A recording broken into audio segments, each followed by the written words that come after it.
माननीय सदस्यगण, मुझे अपनी ओर से तथा सदन के माननीय सदस्यों की ओर से अंतर संसदीय संघ आईपीयू की प्रेसिडेंट और तंजानिया संयुक्त गणराज्य की नेशनल असेंबली के अध्यक्ष माननीय डॉक्टर तुलिया एक्सन का स्वागत करते हुए अत्यंत प्रसन्नता हो रही है।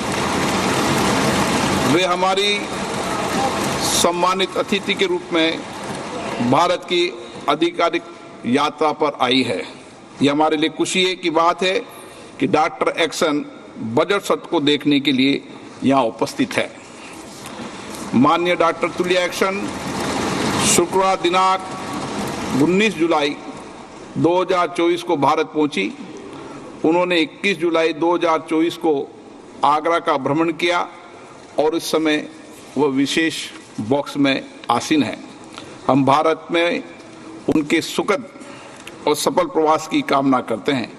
हम अंतर संसदीय संघ के प्रेसिडेंट के रूप में उनकी भूमिका के लिए सफलता की भी कामना करते हैं। उनके माध्यम से हम तंजानिया गणराज्य की संसद के सदस्यों, तंजानिया की सरकार तथा वहाँ की मित्र जनता को बधाई और शुभकामनाएं देते हैं। मान्य सदस्यगण, जैसा कि आपको समाचार भाग 2 के माध्यम से पहले ही सूचित किया जा चुका है कि माननीय वित्त मंत्री के बजट भाषण की प्रतियां हार्ड कॉपी के रूप में उपलब्ध कराई जाएगी। अतः बजट प्रस्तुत हो जाने के पश्चात माननीय सदस्य कृपया बजट भाषण की अपनी प्रति प्रकाशन काउंटर से प्राप्त कर लें। आपको ये भी सूचित किया जाता है कि माननीय मंत्री द्वारा बजट प्रस्तुत किए जाने के पश्चात बजट की प्रतियां आपको मेंबर्स पोर्टल के माध्यम से भी उपलब्ध करा दी जाएगी। माननीय वित्त मंत्री Shrimati Nirmala Sitharaman.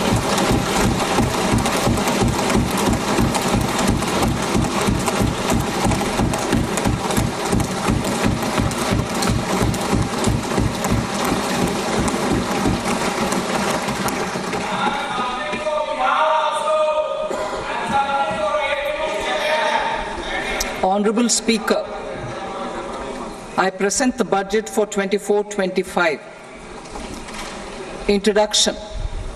The people of India have reposed their faith in the government led by Honorable Prime Minister Shri Narendra Modi and re-elected it for a historic third term under his leadership.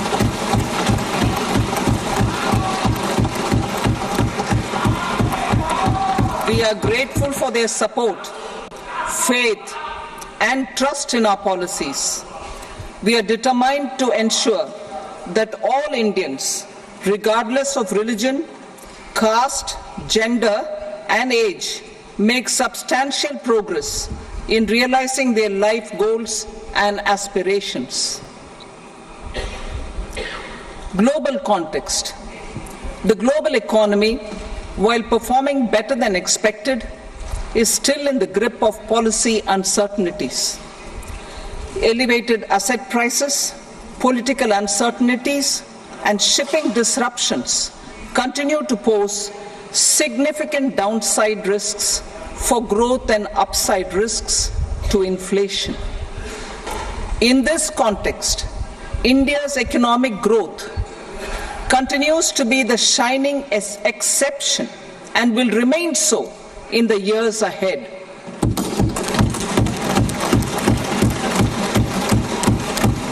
India's inflation continues to be low, stable, and moving towards the 4% target.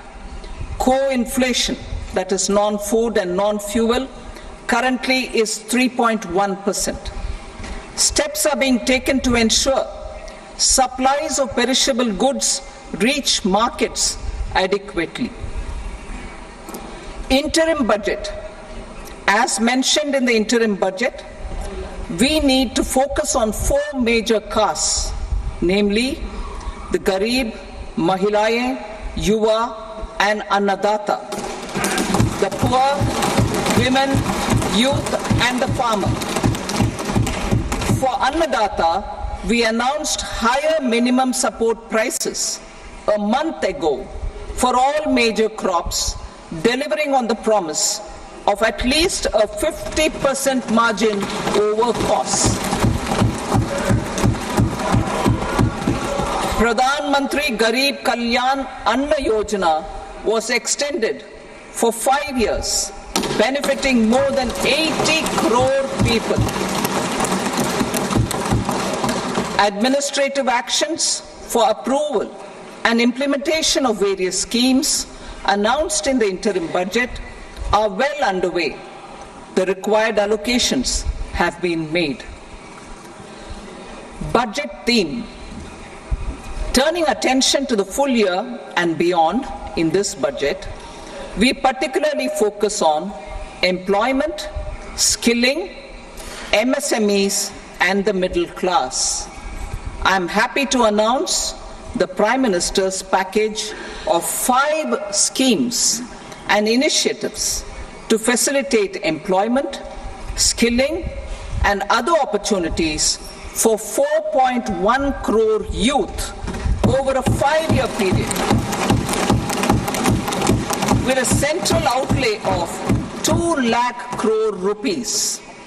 I will speak about them shortly, while more details may be seen in the annexure.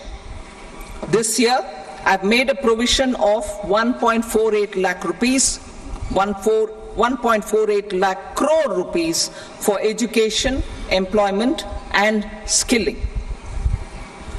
Budget priorities.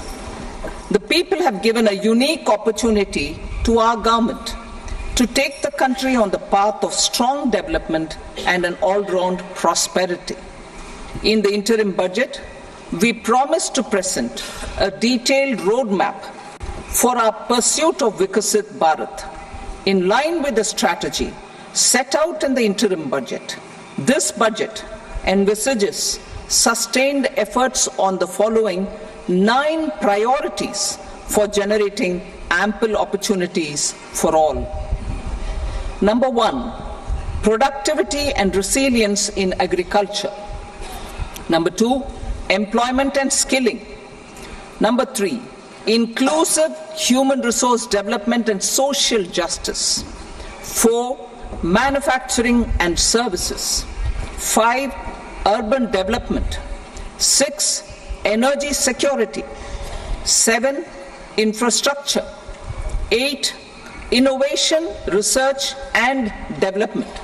And 9, next generation reforms.